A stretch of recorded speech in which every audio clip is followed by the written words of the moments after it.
Bismillahirrahmanirrahim.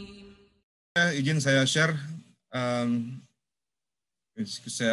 PowerPoint presentation.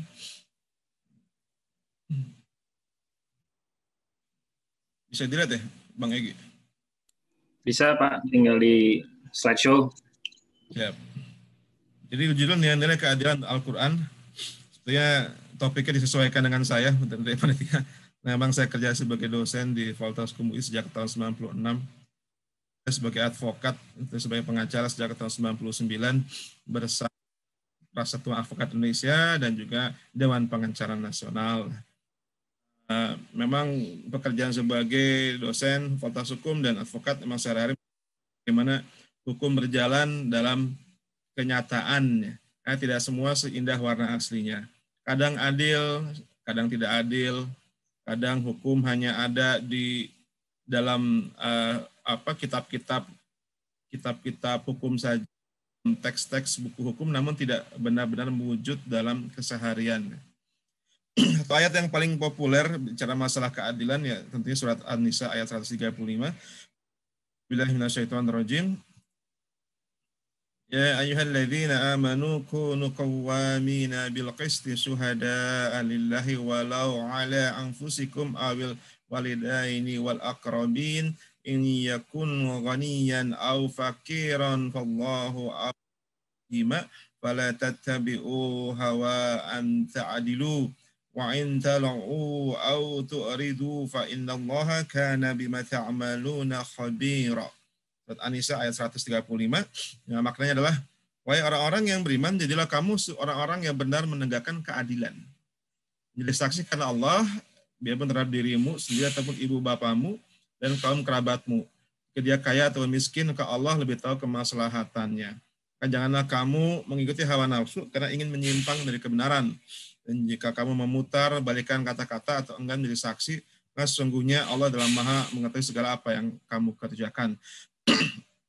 Ayat ini bicara masalah berlaku adil ya. Walau biarpun kepada diri kita sendiri ataupun ibu bapak kita sendiri ataupun kaum kerabat. Kadang-kadang kita bersikap tidak adil ya, ataupun tidak netral dalam kehidupan ya.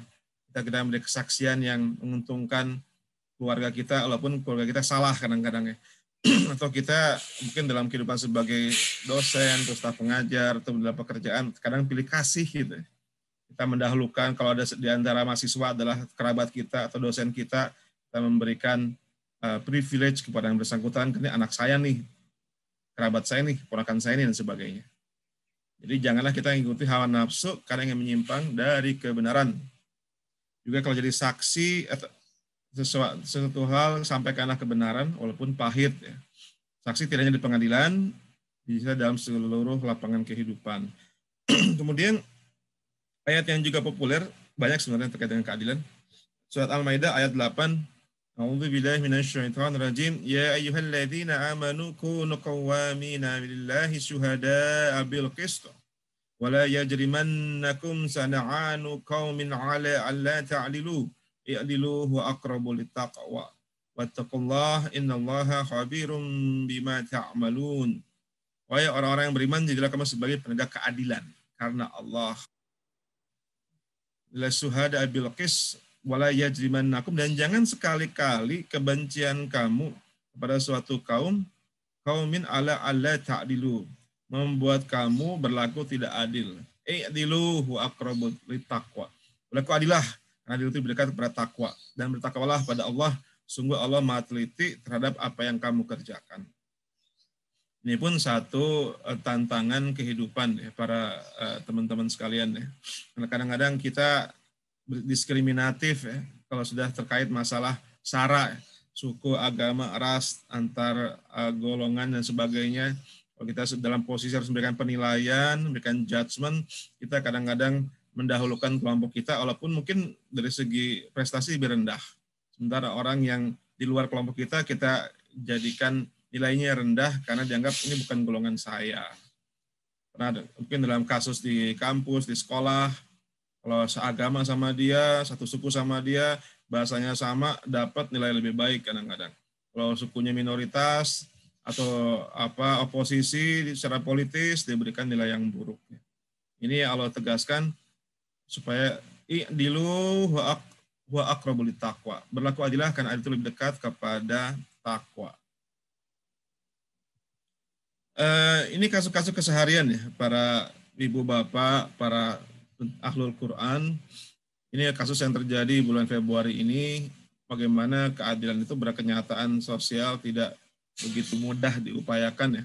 Contohnya sekarang terjadi di Mataram atau di Lombok, 4 ibu rumah tangga sedang ditahan dalam proses pengadilan dan diancam hukuman maksimal 7 tahun penjara hanya gara-gara protes kepada pemilik pabrik tembakau.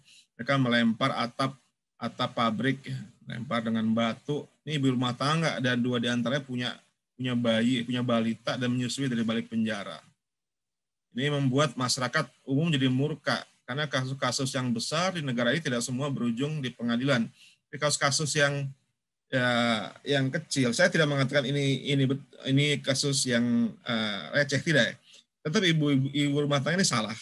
Namun tidak semua harus diselesaikan dengan pendekatan pengadilan ya. Meminta maaf saja atau mungkin penyelesaian secara adat.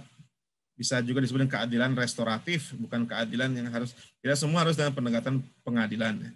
Kasus-kasus yang kecil dipidana, yang besar melibatkan big guy, big fish, atau orang-orang yang besar seringkali lolos dari jerat hukum. Ini yang jadi tantangan kita ya para ahlul Quran sekalian.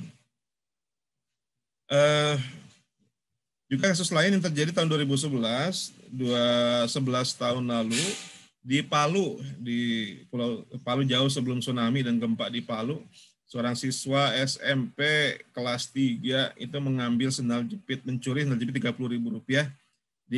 Dia didakwa dengan ancaman hukuman maksimal 5 tahun penjara. Dan dia nggak berpikir gara-gara nyolong sendal polisi harus terancam 5 tahun dibui. Karena ya kita tidak bicara, kalau salah ya.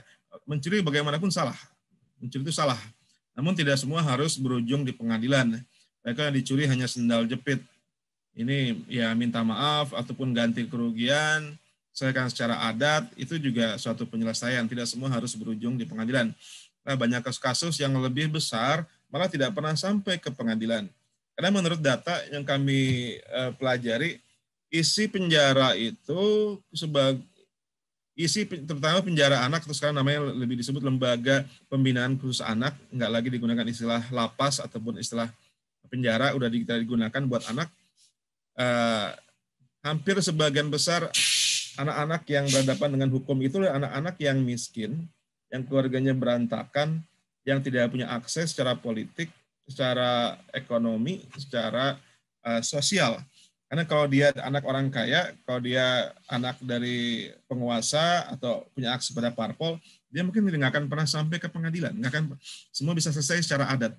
Atau orang tua bisa membayar pengacara yang berkualitas, bisa bahkan melakukan negosiasi dengan aparat hukum, bukan tidak sedikit memberikan gratifikasi ataupun suap ya.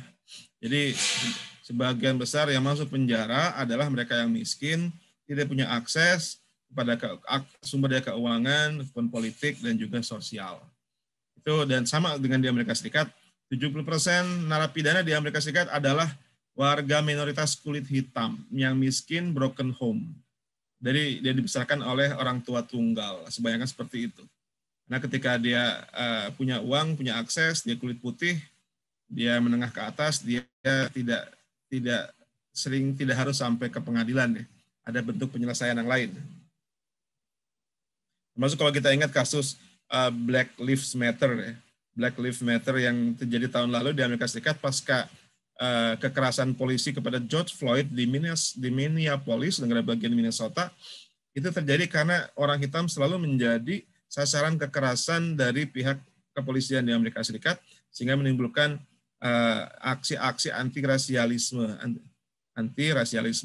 Jadi harus karena sudah terlalu terjadi prasangka ataupun adanya stigma.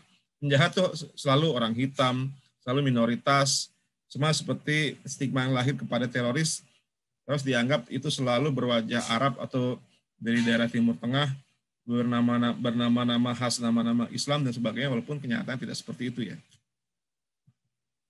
Kemudian menurut ICW, Indonesian Corruption Watch, ini yang juga tidak adil. Rata-rata vonis perkara korupsi hanya 3 tahun di semester 1 tahun 2020.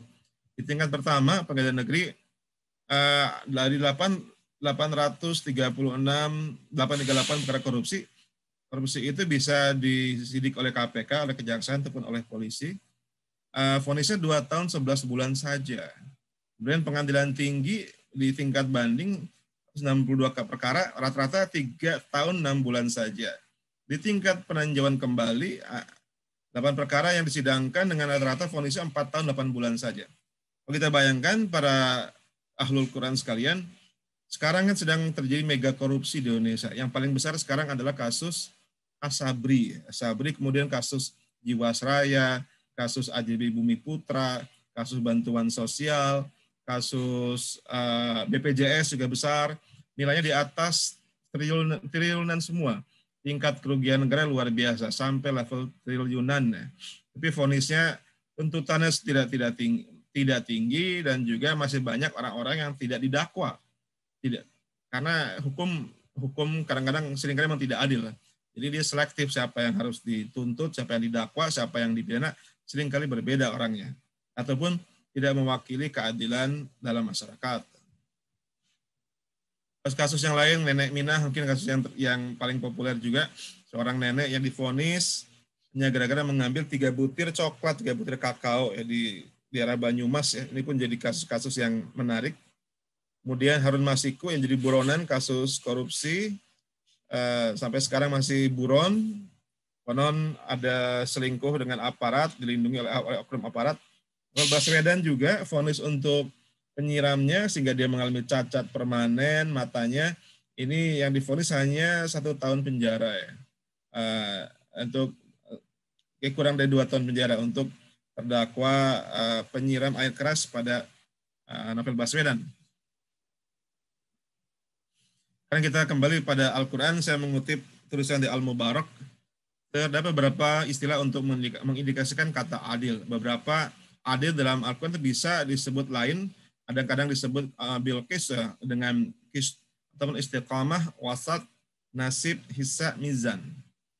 Ini untuk adil. Sementara tidak adilan itu jawar, sinonimnya adalah zulm ataupun zalim, tughyan, tirani, amail, kecenderungan, dan inhiraf ataupun penyimpangan. Jadi ada adil, ada tidak adil. Mungkin kalau bahasa Inggris justice dan injustice. Secara bahasa adil adalah dari kata adalah yang berarti bertindak lurus, mengubah atau modifikasi. Kedua, melarikan diri, berpaling dari suatu keburukan ke perbuatan yang baik. Ya. Mungkin kalau bahasa mudahnya minaz zulumati ilan nur, dari kegelapan, dari berpaling dari keburukan ke perbuatan yang baik. Ketiga, adil adalah seimbang atau sama, setara atau cocok atau menyetarakan. Seimbang atau sama, setara atau cocok atau menyetarakan. Keempat, menyeimbangkan, menimbang menjadi seimbang.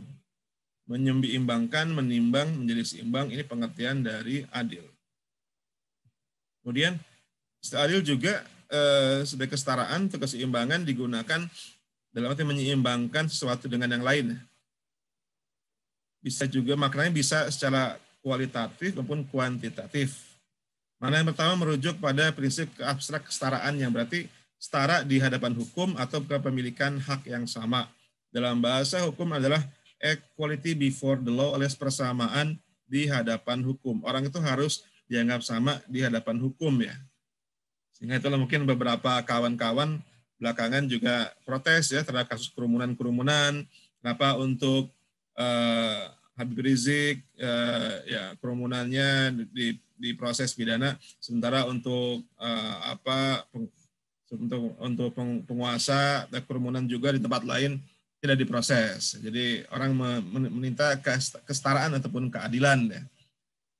Juga kasus terkait dengan penembakan. Ya. Dan penembakan sama-sama ditembak oleh polisi. Dalam kasus polisi mabuk yang membunuh 3 orang di Cengkareng, Jakarta Barat, hari Kamis pagi kemarin, langsung Kapolda Metro meminta maaf atas kejahatan anggotanya yang mabuk membunuh 1 TNI dan 2 warga sipil. Sementara pembunuhan yang lain dilaksanakan tanggal 7 Desember di kilometer 50 dan sekitarnya. Tidak ada kata maaf, bahkan disebut tindakan tersebut tegas dan terukur. Jadi ini bukti ada suatu ketidaksetaraan di hadapan hukum dan ketidaksamaan. Nah, sudah di surat Al-Hujurat ayat 10 yang tentang bicara masalah persaudaraan, innamal mu'minuna ikhwas, tiap muslim adalah bersaudara, dekat dengan prinsip keadilan distributif, yaitu mungkin lebih tepat digunakan istilah nasib, berbagi, kemudian kistos dan mizan, timbangan dan takwim memperkuat. Keseimbangan, kesederhanaan, dan kesehajaan mungkin terkandung dalam kata ta'dil, qis, dan wasat. Jadi kesederhanaan, keseimbangan, dan kesahajaan. Kata ta'dil berarti ya menyesuaikan. Ibarat timbangan, dia nggak boleh berat sebelah, harus seimbang, menyesuaikan, mengungkapkan makna keseimbangan. Sedangkan kata yang qis dan wasat berarti secara linguistik adalah berarti tengah ataupun jalan tengah. Sekarang ada istilah Islam wasatiyah ataupun wasatiyatul Islam. Islam yang pertengahan, yang moderat, moderasi Islam, tengah atau jalan tengah antara dua ekstrim, dan dapat juga digunakan untuk pengertian moderat atau jalan tengah. Kata adil juga diartikan tidak berat sebelah atau tidak memihak, berpihak kepada kebenaran dan sepatutnya tidak sewenang-wenang. Para ahlul Quran, para jamaah KAP yang dirahmati Allah Subhanahu wa taala, asas menegakkan keadilan dalam Islam. Keadilan itu tidak bisa terwujud kecuali ada kebebasan jiwa yang mutlak. Jiwa yang mutlak, Islam menjamin kebebasan jiwa dengan kebebasan penuh yang tidak hanya pada segi maknawi atau segi ekonominya semata, melainkan ditujukan pada dua segi itu secara keseluruhan. Islam membebaskan jiwa dari bentuk perbudakan berupa kultus individu dan ketakutan terhadap kehidupan, rezeki, dan kedudukan. Orang yang dihormati adalah orang yang bertakwa, orang yang beriman, dan beramal soleh. Jadi perlunya suatu kebebasan jiwa yang mutlak dalam menegakkan keadilan. Kedua, perlunya persamaan kemanusiaan yang sempurna. Karena kalau nggak ada kebebasan dan nggak ada persamaan, maka tidak ada keadilan. Makanya kita pun, contoh yang paling bagus adalah dalam salat fardu ataupun salat 5 waktu, salat Jumat, yang di depan, yang di saf pertama bukanlah orang yang berdarah biru, bukan orang yang pejabat, tapi orang yang datang lebih awal atau yang emang calon khatib atau calon imam. Jadi tidak ada kemuliaan berdasarkan darah biru ataupun dibandingkan orang biasa. Islam datang untuk menyatakan kesatuan jenis manusia, baik asal maupun tempat berpulangnya, hak dan kewajibannya di hadapan undang-undang dan di hadapan Allah Subhanahu wa taala. Jadi ini dua yang penting, kebebasan jiwa dan juga persamaan. Kemudian kata adil pun digunakan dalam 4 hal. Pertama ada tadi keseimbangan, kedua persamaan dan non-diskriminasi. Persamaan, non-diskriminasi, pemberian hak kepada pihak yang berhak, dan pelimpahan wujud berdasarkan tingkat dan kelayakannya. Jadi ada persamaan, non-diskriminasi, pemberian hak kepada pihak yang berhak, dan pelimpahan wujud berdasarkan tingkat dan kelayakannya. Keadilan ilahi juga berarti setiap mawujud mengambil wujud dan kesempurnaan. Wujudnya sesuai dengan yang layak dan yang mungkin untuknya. Menurut Saputra, keadilan diklasifikasikan dalam 3 macam. Itu keadilan dalam bentuk perundang-undangan, yaitu al-adalah al-qanuniyah, adil dalam bentuk hukum dan undang-undangan. Adil secara sosial, al-adalah al-ijtimaiyah, keadilan secara sosial. Kemudian keadilan antar bangsa, al-adalah al-dauliyah, keadilan dalam antar bangsa. Makanya kita pun juga sekarang concern dengan, kita tidak hanya melihat keadilan hanya di dalam konteks Indonesia ya. Kalau kita lihat ketidakadilan terjadi seperti yang terjadi sekarang di Myanmar, kemudian di di India, di Palestina, kita harus concern. Ada penindasan, ada diskriminasi, ada kejahatan. Itu pun menjadi concern ataupun perhatian kita. Jadi baik adalah al-qanuniyah, adalah secara hukum dan undang-undangan, adalah al-ijtimaiyah, adalah secara sosial, dan al-adalah al-dauliyah, adilan antar bangsa. Para ahlul Quran sekalian, masalah keadilan ini banyak dibicarakan dalam Al-Quran dalam berbagai konteks. Kata adil disebutkan dalam Al-Quran sebanyak 28 kali. Kayak tadi, i'dilu aqrabu littaqwa.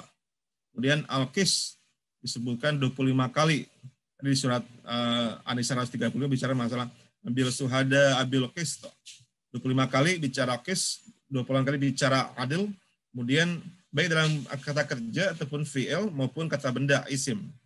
Dan kata al-wazan dalam bentuk kata kerja, fi'il dan kata benda isim disebutkan 20 kali dalam Al-Qur'an. Wazan kemudian sebagai kata kerja, fi'il dan kata benda disebut 20 kali dalam Al-Qur'an. Bahkan kata hukum dengan berbagai variasinya bahkan sekitar 150 kali. Banyak sekali, 100 bicara masalah. Jadi Al-Quran memang kitab, di samping ya, Quran juga adalah satu kitab suci yang sekaligus kitab hukum ya, karena banyak bicara masalah aturan. Bahkan mungkin beberapa yang muncul seperti di surat Al-Maidah, "Waman lam yahkum bima anzalallah faulaika humul kafirun. Waman yakum bima anzalallah humul munafiqun," dan sebagainya. Kemudian sebanyak afa hukmal jahiliyah yabghun dan sebagainya. Soal Al-Maidah ayat 50. Jadi hukum itu 150 kali disebutkan dalam Al-Qur'an.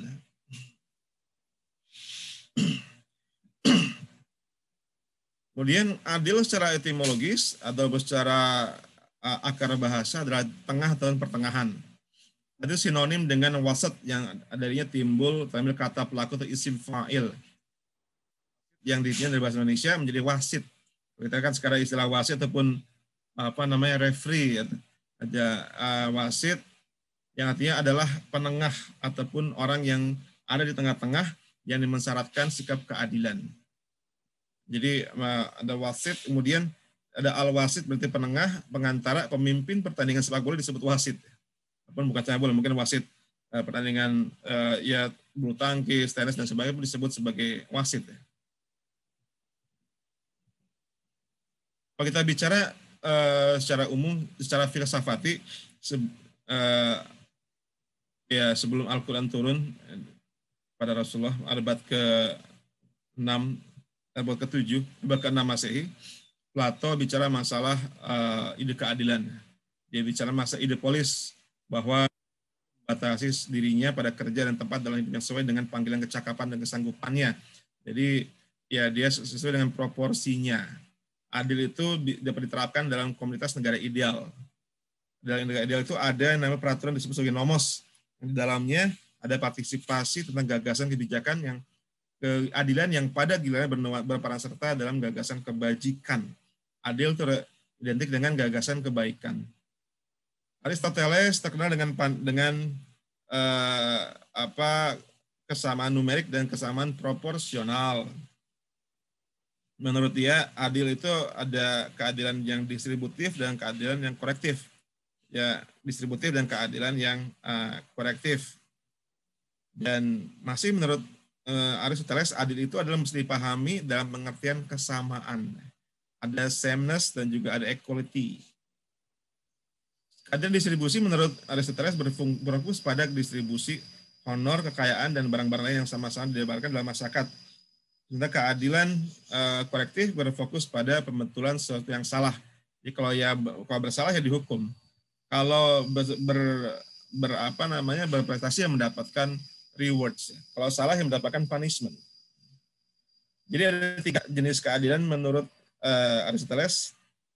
Pertama, keadilan legal, yaitu kesamaan di dalam hukum. Kedua adalah keadilan komutatif, hubungan yang adil antara satu orang dengan orang lainnya. Kemudian distributif, yaitu keadilan dalam bidang ekonomi, sebagai dijelaskan di atas, keadilan distributif. Artinya orang itu mendapatkan apa yang dia usahakan, mendapatkan dari sejauh apa yang dia usahakan. Kalau ada orang kalau mendapatkan lebih banyak daripada yang dia perbuat, itu ya disebut abuse of power, ada penyalahgunaan kekuasaan, atau bahkan korupsi, atau penggelapan. Dia berbuat sedikit mendapatkan banyak. Dia bergaji sedikit, cuma pengeluarannya luar biasa besarnya dari dana korupsi. John Rawls, salah seorang juga teoretisi bicara masalah keadilan, mengatakan adil sebagai fairness, yaitu suatu teori keadilan yang menggeneralisasikan dan menyangkut konsepsi tradisional tentang kontrak sosial ke level abstraksi yang lebih tinggi. Menurut John Rawls, kebajikan utama dalam suatu institusi sosial sebagai kebenaran dalam sistem pemikiran. Jadi suatu fairness, suatu suatu yang fair, yang di pertengahan. Al-Farabi, seorang kita kenal sebagai ilmuwan Muslim yang entah menurut Farabi kebaikan tertinggi yang diupayakan manusia untuk diolah dan ditanam dalam dirinya dan merupakan fondasi yang di atasnya ditegakkan tatanan politik. Al-Farabi bicara masalah keadilan suatu kebaikan-kebaikan. Hampir sama dengan Plato, gagasan kebaikan. Kemudian menurut Ibnu al-Miskawai, adil itu adalah alamiah, konvensional, dan ilahi. Keadilan itu ilahi eksis dalam sesuatu yang eksis secara metafisik dan abadi. Menurut al-Miskawai, keadilan ilahi eksis dalam sesuatu selain materi. Dan keadilan alamiah tidak memiliki eksistensi kecuali dalam materi. Keadilan ilahi merupakan suatu hubungan spiritual antara manusia dan Allah yang melebihi hubungan fisik antara manusia dengan alam atau manusia dengan manusia. Itu mestinya mengembang konsep tentang keadilan dipandang dari segi kontrak sosial. Di atas keadilan itulah kota yang adil didirikan. Menurut Ibnu Sina, penguasa setiap orang harus bekerja berdasarkan bakat dan minat masing-masing dan merupakan tanggung jawab terhadap penguasa. Penguasa harus bertindak dengan tegas, jujur, dan kebijaksanaan yang sepenuhnya demi kesejahteraan bersama. Menurut Ibnu Rus, juga salah seorang tokoh filsafat dalam Islam, suatu kebajikan yang merupakan kualitas dari kejujuran dan pengendalian diri. Adil itu relate berhubungan dengan kualitas kejujuran dan pengendalian diri. Orang-orang yang adil adalah orang-orang yang mengamalkan kualitas di atas, dan orang-orang yang benar-benar adil adalah orang-orang yang seperti di atas dan memiliki kekuatan kepemimpinan. Al-Ghazali bicara masalah adil kombinasi dari gagasan rasional dan revelasional penuh wahyu. Adil merupakan suatu pernyataan dari kehendak Allah dan dalam syariat. Nah, sekarang kita akan melihat Al-Quran. Jadi dalam Al-Quran itu terdapat beberapa kata kunci tentang keadilan, yaitu al-adl, al-qis, al-mizan, dan al-hukum dengan berbagai varian-variannya. Juga hukum disebutkan sebanyak 250 kali, adil 25 kali, qis juga beberapa kali. Semua kata kunci itu diungkapkan dalam Al-Quran dengan berbagai variasi, baik kata kerja, fi'il, ataupun kata benda, isim, dan kata sifat, ataupun isim maf'ul, dan isim fa'il. Dalam surat Al-Infitar ayat 7, ayat kata adalah berarti membuat seimbang. Seimbangnya suatu manusia yang sempurna. Dalam surat Al-Maidah ayat 8 yang tadi, i'diluhu aqrabu littaqwa, kata ta'dilu berarti tidak diskriminatif, ya. Tidak memandang beda ras, suku, agama, ras, status sosial, bahkan agama sekalipun. Juga kebencian pada suatu kaum itu tidak boleh membuat orang berlaku tidak adil. Dan disebut i'dilu berlaku karena itu lebih dekat li taqwa. Adil itu lebih dekat kepada ketakwaan. Kemudian di surat An-Nisa ayat 3, ini ayat yang populer kita bicara masalah ta'adud, masalah poligami. Kata adil yang diungkapkan dalam kata ta'dilu berarti memperlakukan istri-istri yang sesuai atau seimbang. Berarti adil dalam memperlakukan istri-istri. Keadilan dalam ayat di atas berkaitan dengan konteks rumah tangga di mana seorang suami punya istri lebih dari satu. Jadi konteksnya berbeda-beda.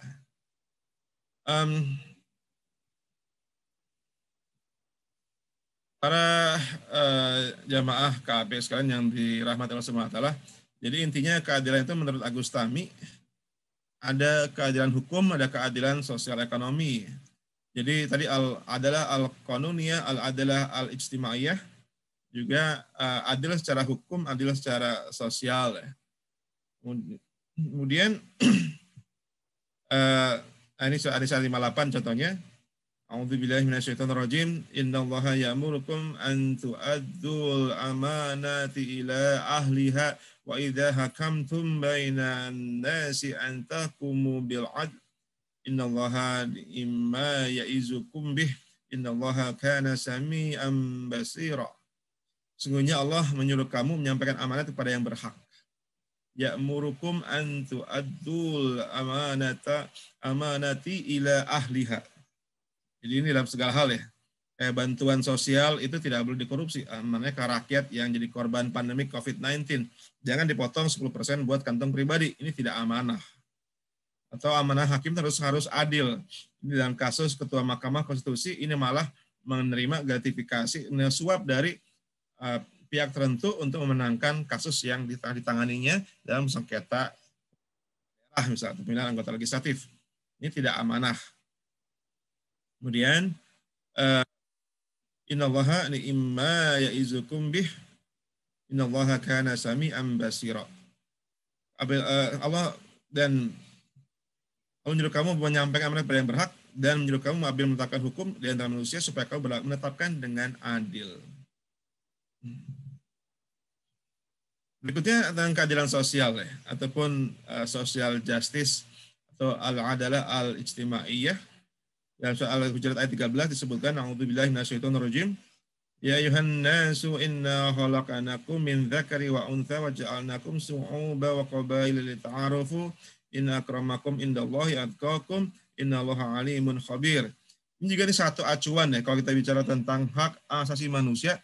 Jadi jauh sebelum PBB bicara masalah human rights, masalah UDHR ataupun pernyataan HAM Universal tahun 48 tanggal 10 Desember ataupun jauh sebelum Revolusi Prancis yang mengangkat isu liberté, fraternité dan égalité, persamaan, kebebasan dan persaudaraan atau revolusi Amerika 1776 bicara masalah HAM. Islam dan Al-Quran datang dengan konsep persamaan jauh lebih tua ya. Disebutkan di sini ya ayuhan nas, wahai manusia. Ini bukan ya ulana aman, lebih wahai sekalian manusia. Inna khalaqnakum, jadikan kamu dari min dzakari, dari laki-laki, wa unsa juga perempuan, wa ja'alnakum syu'uban wa qabaila lita'arufu.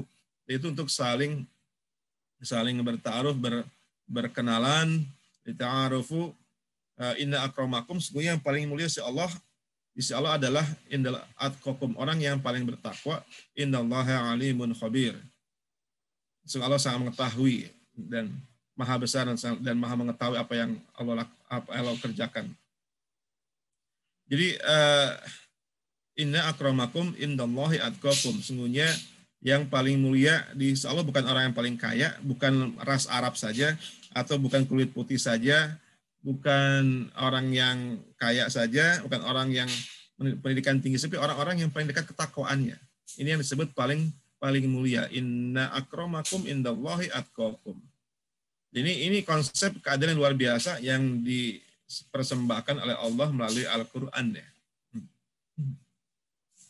Di surat Al-Hadid ayat 57 ayat 25 disebutkan di sini a'udzubillahi minasyaitonirrajim. Laqad arsalna rusulana bil bayyinati wa anzalna ma'ahumul kitaba wal mizana liyaquma an-nasu bil qist wa anzalna al-hadida fihi ba'su sadidu wa manafi'u lin-nasi wa liya'lamullahu ma yansuruhu wa rusulahu bil ghaib.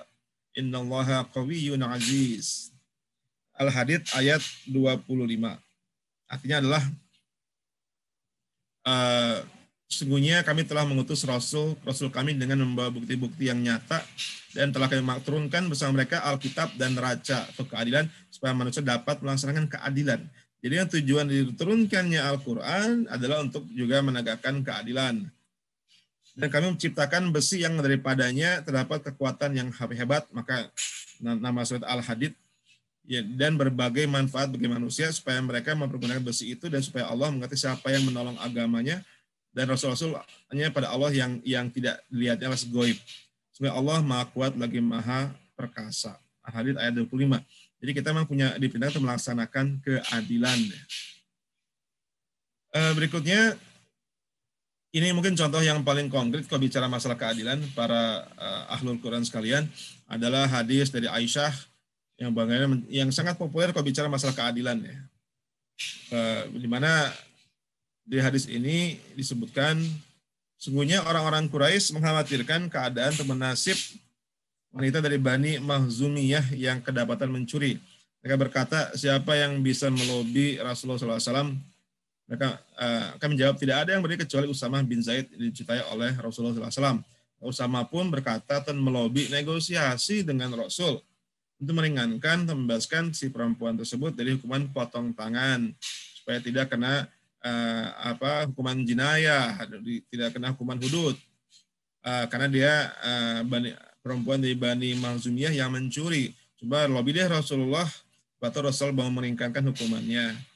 Kata Rasulullah, apakah engkau memberikan syafaat atau pertolongan berkaitan dengan hukum Allah? Rasulullah SAW mengatakan, berdiri dan berkhutbah, wahai manusia, sesungguhnya yang membinasakan orang-orang sebelum kalian adalah jika ada orang yang mulia ataupun punya kedudukan di antara kalian mencuri, maka mereka biarkan teman tidak dihukum. Namun jika yang mencuri adalah orang yang lemah, rakyat biasa, maka mereka menegakkan hukum atas orang tersebut. Demi Allah, sungguh jika Fatimah binti Muhammad mencuri, aku sendiri akan memotong tangannya. Hadis riwayat Bukhari nomor 6788 dan Muslim nomor 1688. Ini disebut ini yang populer ya.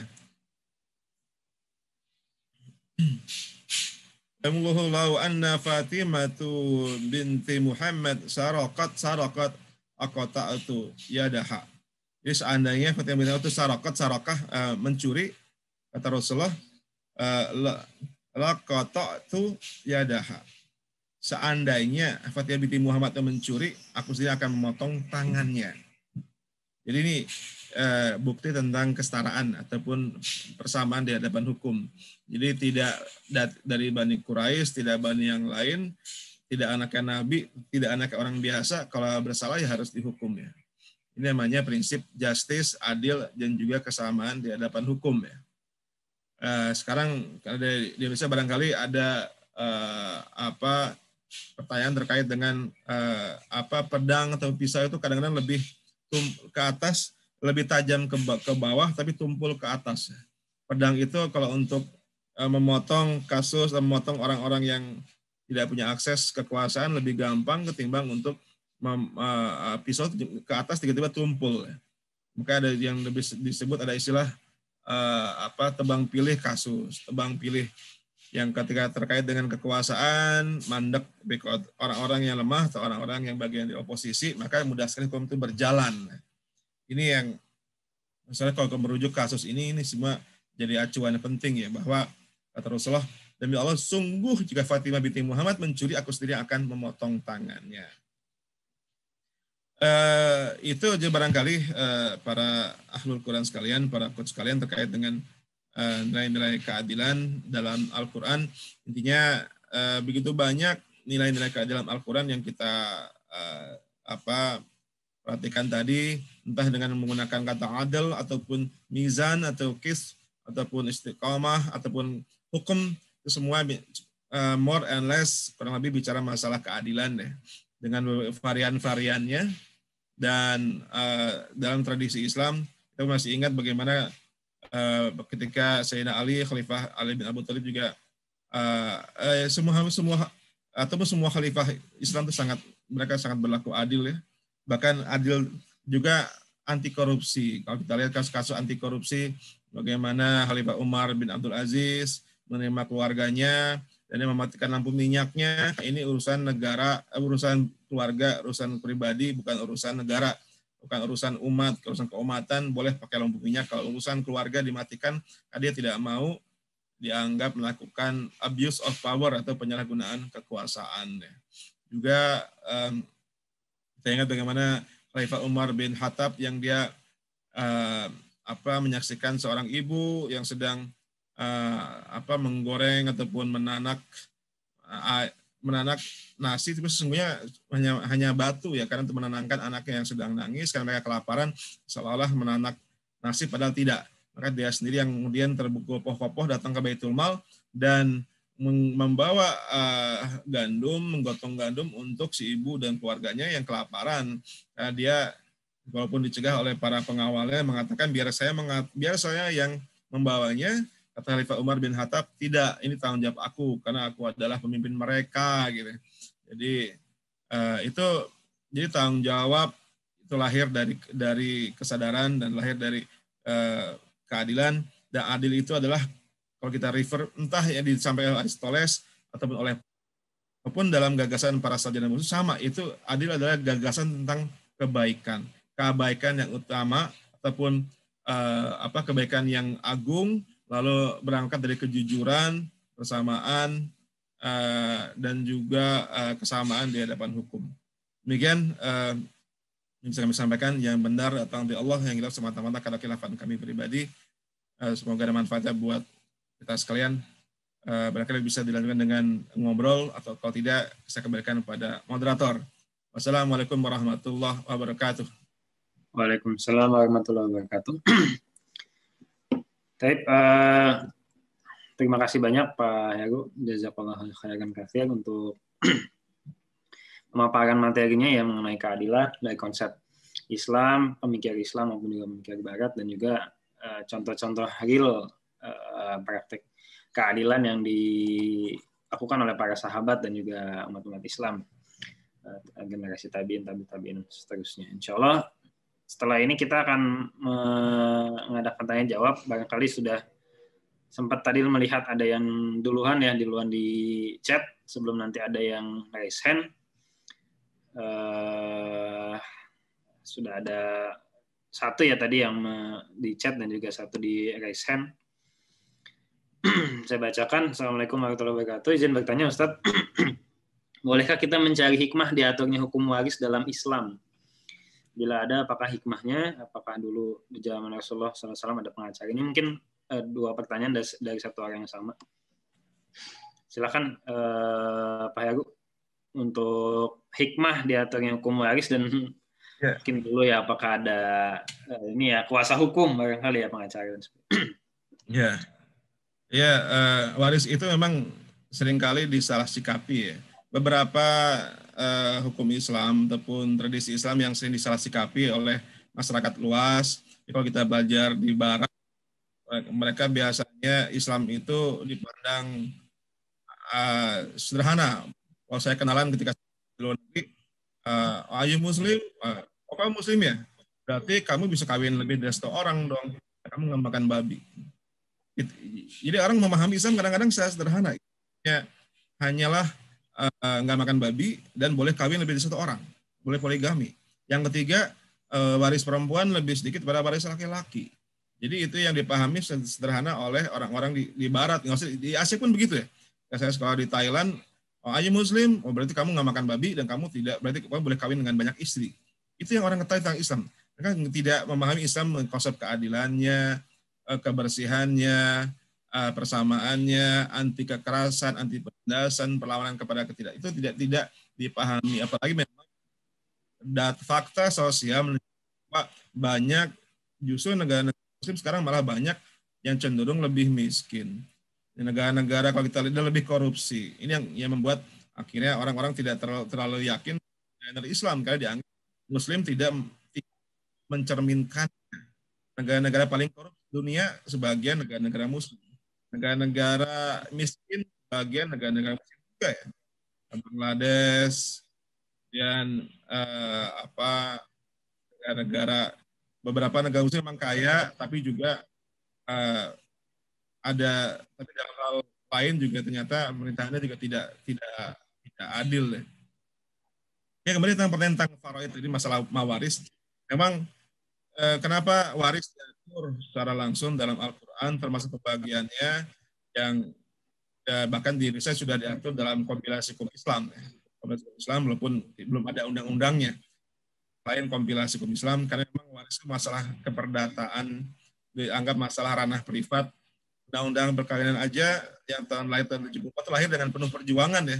Ada walk out dari fraksi PDI ketika itu tahun 73, tanggal 22 Desember mereka walk out ketika pengesahan undang-undang perkawinan, karena dianggap itu terlalu memihak kepada kelompok Islam.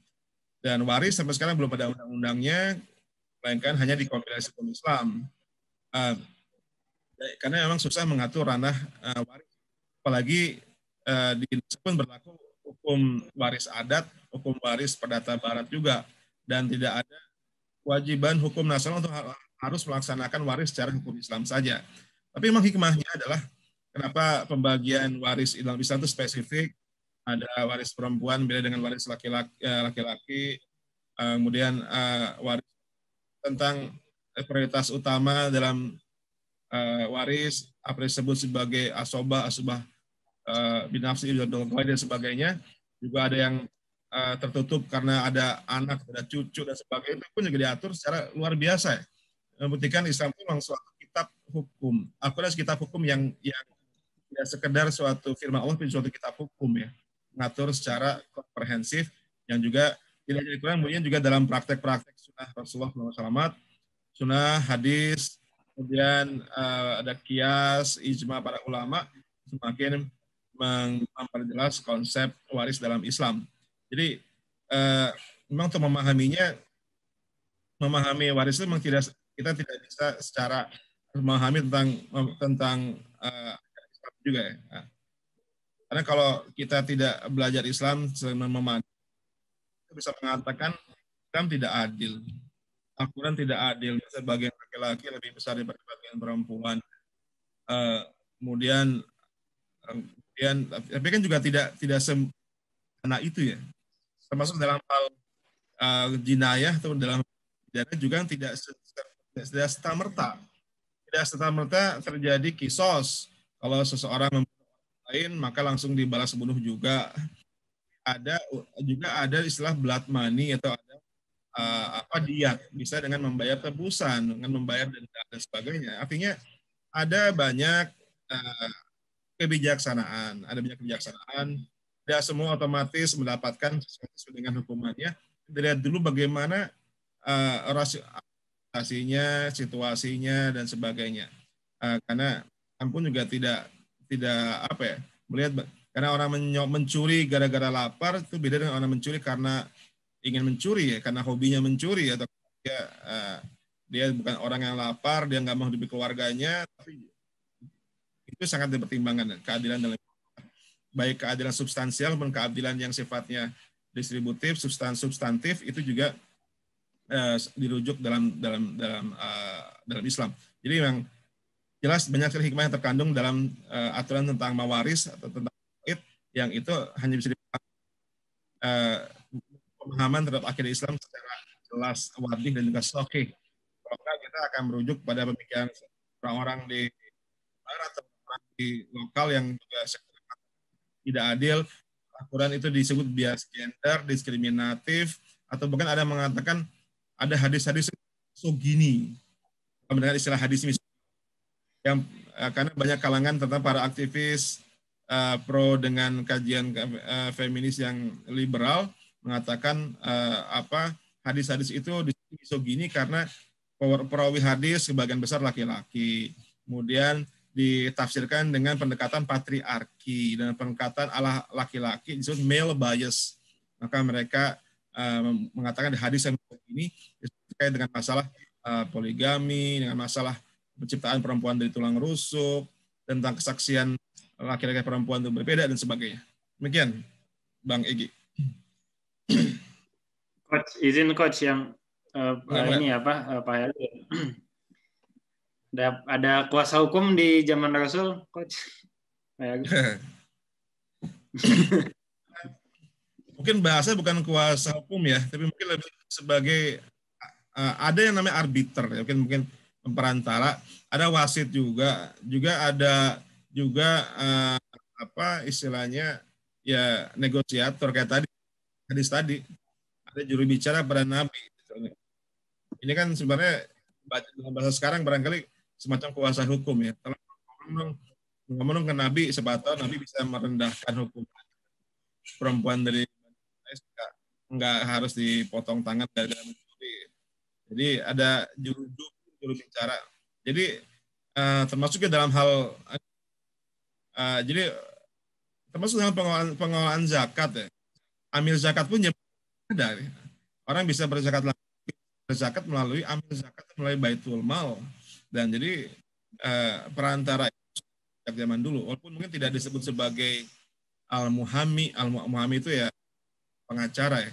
Cuma yang namanya orang yang jadi jubir, negosiator, lobbyis, itu juga sudah ada. Nah, sejak dulu ya, dan sampai sekarang mungkin varian berbeda-beda variannya. Bahasa pun beda. Mungkin bahkan di negara-negara muslim pun hampir, walaupun di negara seperti Saudi Arabia juga ada profesi seperti muhami ataupun advokat sampai sekarang. Ya, mangga. Sudah ada yang resign, Pak Heru, dari tadi, Bapak M. Adiguna Bima Sakti. Silakan untuk di-unmute dan juga menyampaikan pertanyaannya kepada pembicara kita. Silakan.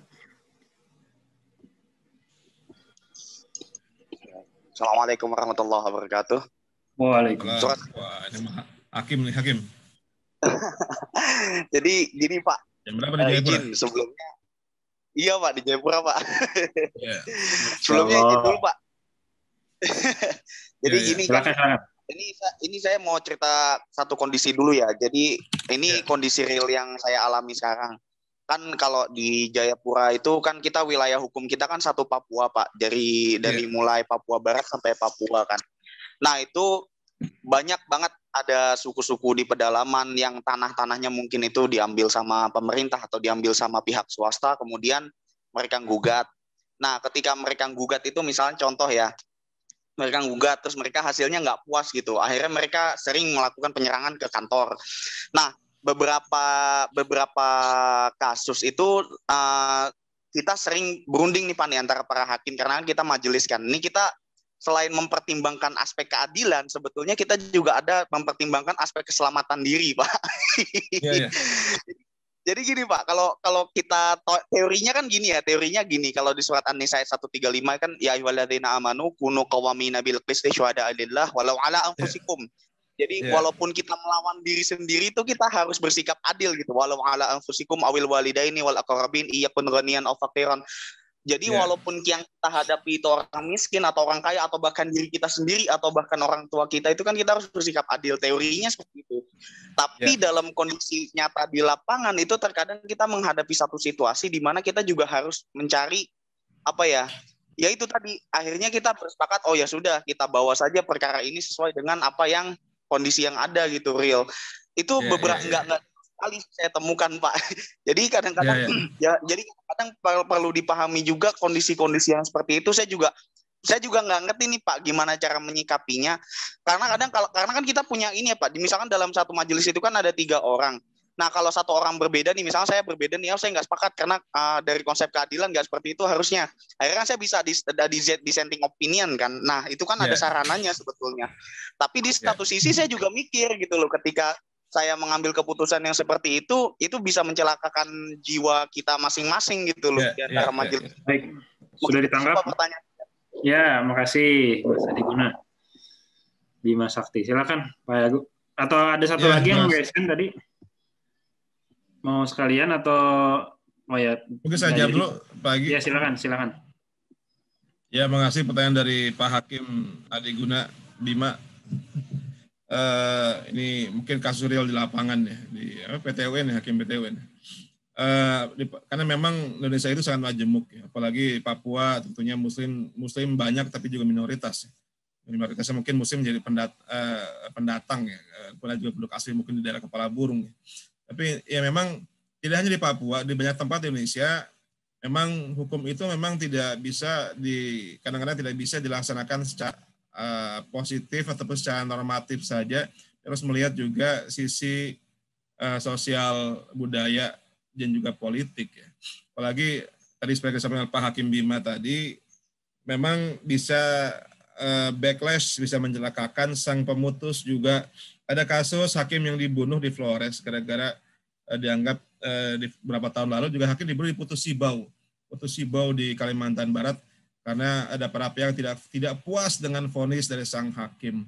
Bahkan ada kasus contempt of court, ada jaksa yang dilempar sepatu oleh terdakwa karena terdakwanya udah ngasih duit ke jaksa, ternyata masih dituntut dengan dengan dakwaan yang tinggi juga, akhirnya dilempar dengan sepatu, dan ada yang dipukul dan sebagainya. Dan juga kita punya 272 juta jiwa dengan sekian ratus suku, dan juga masih ada hukum adat. Saya baru kembali dari Pulau Enggano, dari 96 mil laut dari Sumatera, daerah Bengkulu. Di sana juga masih berlaku pidana adat.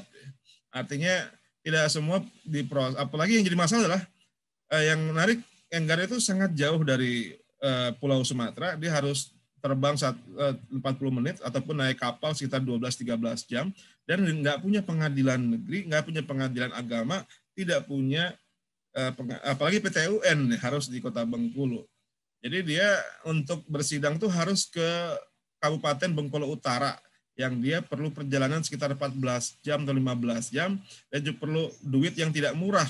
Naik kapal perlu bayar sekitar 80.000, kalau naik pesawat perlu bayar 300.000.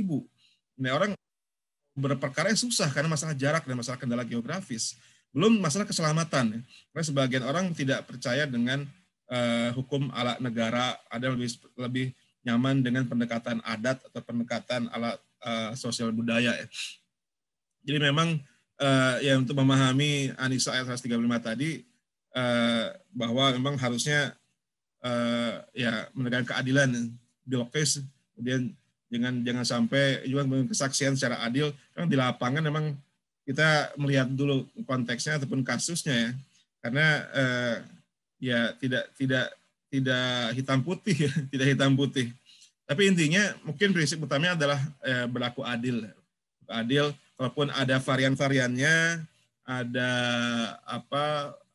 modifikasi, ada menyesuaikan dengan kondisi, selama itu tidak ada yang dicederai, tidak ada yang dizalimi, tidak ada yang didiskriminasi, ini masih kayak termasuk mungkin pendekatan RJ ataupun restoratif justice.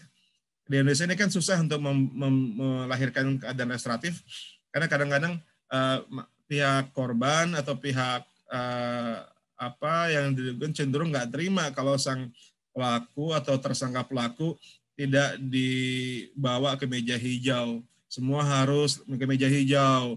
Bahkan untuk urusan yang kecil pun kayak tadi, hanya melempar, ya salah, emang salah tetap salah, tapi tidak harus semua dibawa ke meja hijau. Mencuri sepatu, mencuri sendal, melempar atap pabrik lah, mencuri 3 butir kakao, memang salah. Kita nggak bisa mengatakan mereka benar, memang salah. Tapi tidak semua harus dengan pendekatan meja hijau. Harusnya memang meja hijau ya, kalau dengan pendekatan positifis, keadilan ala prosedural, tapi juga ada keadilan substansial yang melihat substansinya apa, alasannya apa konteks yang melatar belakanginya, dan itu juga diakomodasi oleh hukum Islam. Kayak tadi, pembunuh pun tidak semua kisos dibalas dengan dibunuh, bisa dengan membayar diat. Mencuri pun harusnya potong tangan, tapi juga tidak automatically. Dilihat dulu apa alasannya dan apa argumentasinya. Bahkan Rasul pun, kalau kita masih ingat, bagaimana Rasul harus mengadili seorang perempuan yang mengaku berzina di perempuan sampai Rasul menolak memalingkan muka 3 kali supaya ya kamu benar, kamu yakin, kamu sadar apa yang kamu katakan dan sebagainya. Lalu setelah itu bahkan ditolak berkali-kali sampai sang ibu itu kamu harus melahirkan dulu anaknya, menyusui 2 tahun baru menjalankan pidananya. Dijalankan, namun juga banyak ada toleransinya sesuai dengan tingkat urgensi dan juga latar belakang sosial budaya dari kasus tersebut. Demikian Pak Hakim, moga-moga nyaman dan aman berdinas di Papua.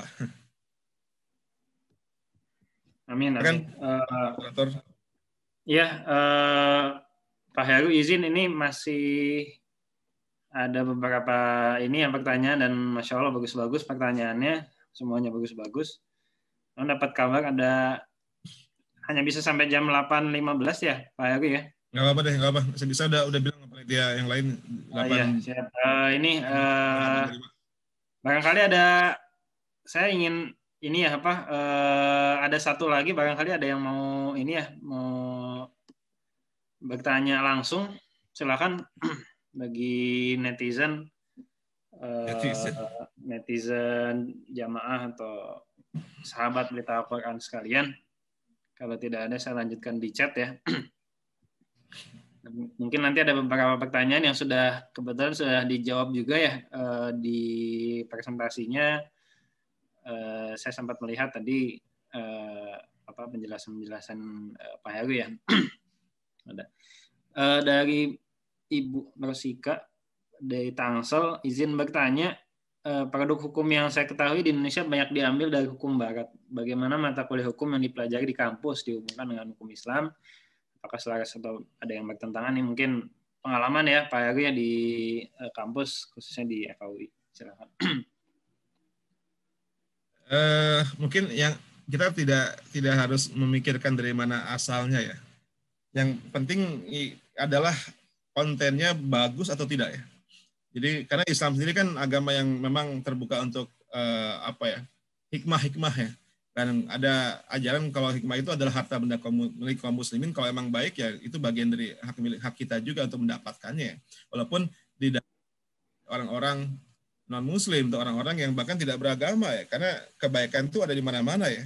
Ya mungkin sebagian kita belajar di negara-negara lain, mungkin termasuk Pak Yunus belajar di Selandia Baru atau di Jepang, saya pun belajar di Jepang, di Thailand, di Amerika, Belanda, dan yang bagus yang bisa kita peroleh juga dari orang-orang yang tidak seagama selama sifatnya kebaikan ya. Jadi masalah akidah ya. Tapi kalau masalah kebaikan, hikmah selama itu sifatnya baik ya kita bisa mendapatkan dimanapun juga. Termasuk hukum juga.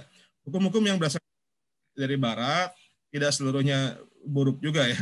Karena memang hukum kita dari tiga suku dari data Barat, dari Belanda dan sekitarnya, karena nggak jadi Belanda ya, ada juga diadopsi dari Perancis dan sekitarnya juga, ataupun dari tradisi civil law. Belakangan juga ada tradisi common law yang kita adopsi, pendekatan hukum dari Inggris, Amerika, Australia dan sebagainya. Karena banyak sarjana yang belajar di Amerika, di Australia. Juga kita ada hukum adat yang masih berlaku sampai sekarang di samping hukum Islam. Jadi tidak semua mungkin untuk hukum pidana, hukum perdata Barat memang sebagian besar rujukannya masih ke Eropa Barat. Hukum bisnis, hukum kontrak sudah banyak bergeser ke common law. Juga untuk hukum kenegaraan mungkin tradisi dari Perancis yang diadopsi juga. Jadi sebenarnya banyak juga sumber-sumbernya. Dan selama itu bagus, tidak ada salahnya. Kecuali mungkin juga ada beberapa pasal-pasal yang sifatnya batil juga. Contoh, mungkin yang bertentangan dengan hukum Islam, contohnya tentang pengertian tentang perzinaan. Perzinaan kalau dalam KUHP itu kan pasal 284 hanya dibatasi ketika salah seorang menikah atau sudah menikah namun melakukan hubungan seksual dengan orang lain yang suami itu bukan istrinya. Jadi Islam itu KUHP tidak mempidana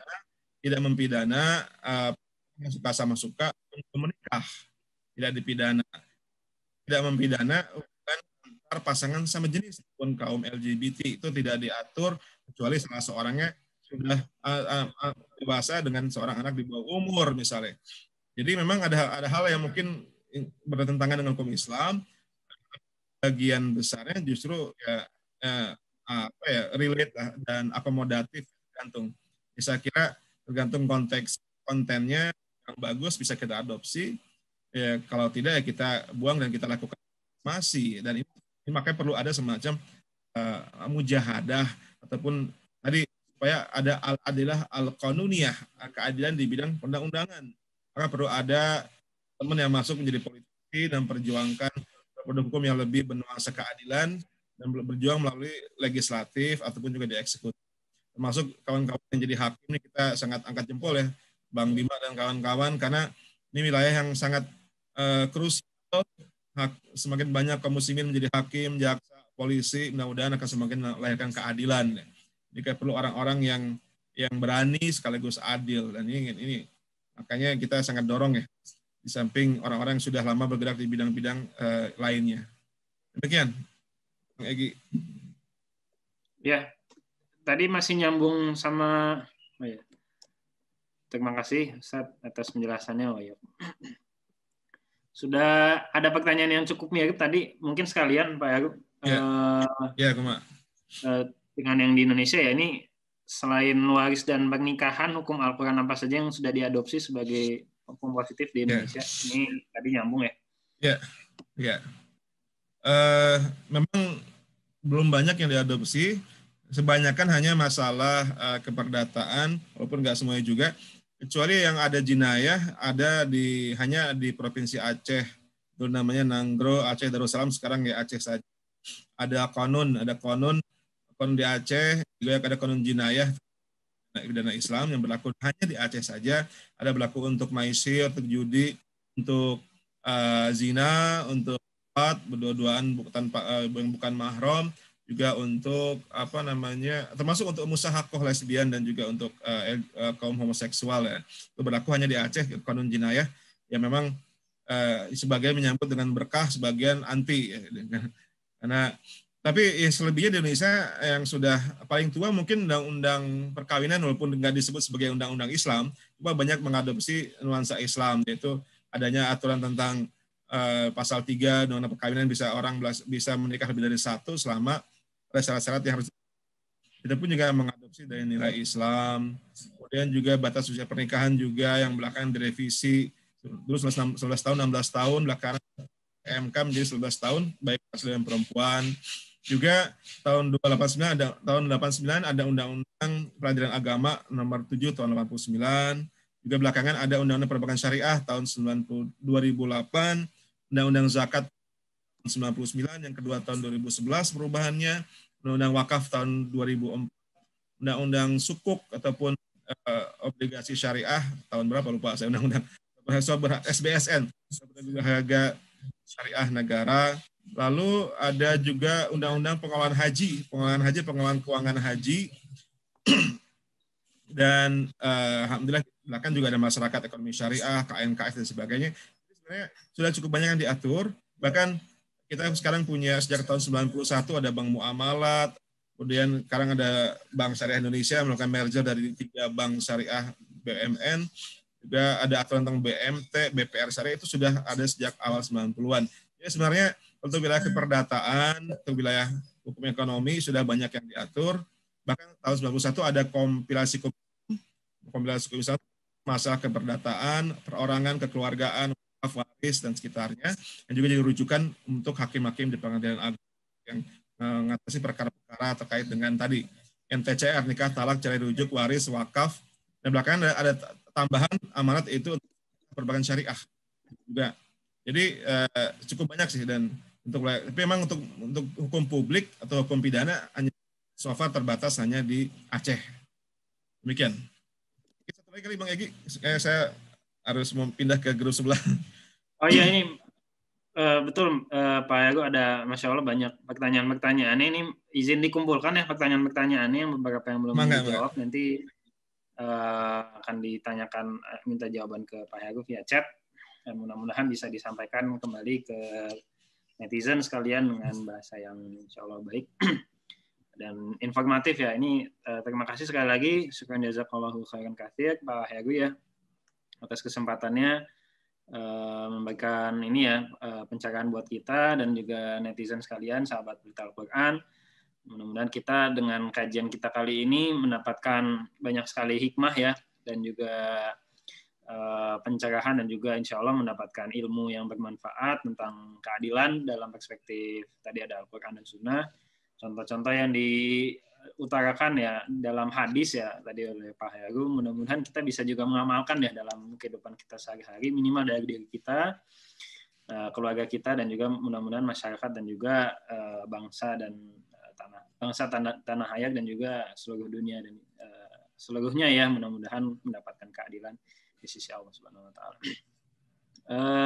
Syukran jazakumullahu khairan katsir. Kita sama-sama tutup kajian kita dengan membaca hamdalah.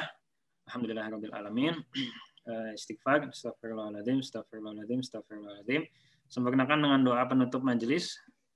Subhanakallahumma bihamdik, asyhadu an la ilaha illa anta, astaghfiruka wa atubu ilaik. Sekali lagi terima kasih Pak Yago atas kesediaan waktunya atau nuhun pisan. Assalamualaikum warahmatullahi wabarakatuh. Waalaikumsalam warahmatullahi wabarakatuh.